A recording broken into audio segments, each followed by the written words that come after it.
The attacker posted several videos just several hours before the attack, indicating his strong support for ISIS.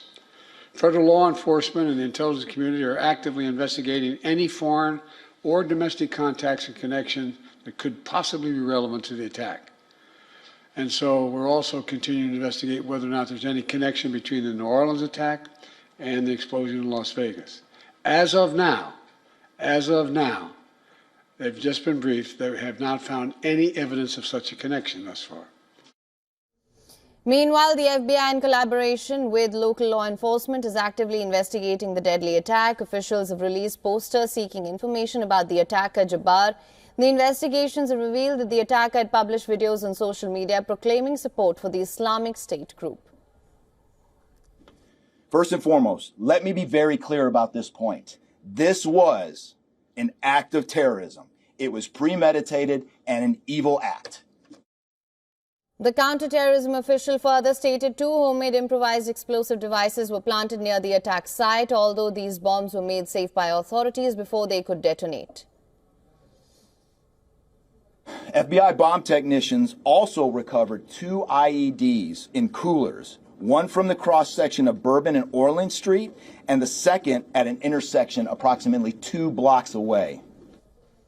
As the investigation continues, Bourbon Street reopened in less than 36 hours after the attack. The reopening coincided with the Sugar Bowl college football game, which had been postponed due to the attack. Authorities have increased security measures in the area to ensure public safety as locals and visitors return to this iconic part of the French Quarters. Today feels like a completely normal day back on Bourbon Street. Obviously think about all the victims and the families, but I feel safe. I think it's probably the safest and cleanest Bourbon Street will ever be that I will see. And just still praying for the victims, and I feel safe, and the police presence is huge. So I feel great out here. And for more on this, our correspondent Susan Teherani joined us earlier with more details. We asked her how New Orleans attack highlighted the threat of Islamic State and how it might impact U.S. national security priorities. Listen to this.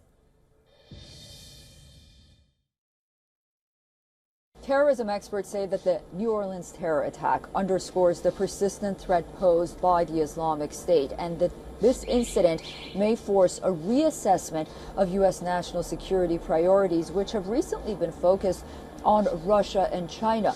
Also, experts are warning that the ongoing turmoil in the Middle East region, coupled with the Islamic State's ability to inspire lone wolf attackers, necessitates a renewed focus on counterterrorism efforts here in the United States. Also, given the attack's characteristics such as the use of vehicle ramming tactics and the suspect's struggle in his personal life, really makes it clear that Islamic State propaganda continues to resonate with vulnerable individuals.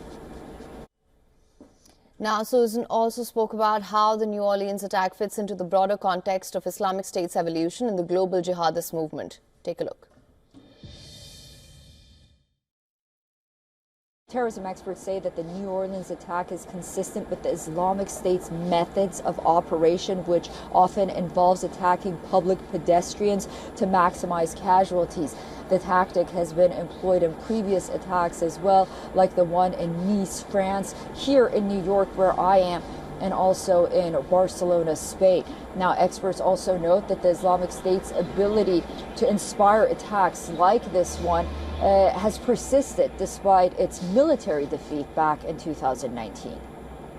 For latest news, download the WION app and subscribe to our YouTube channel.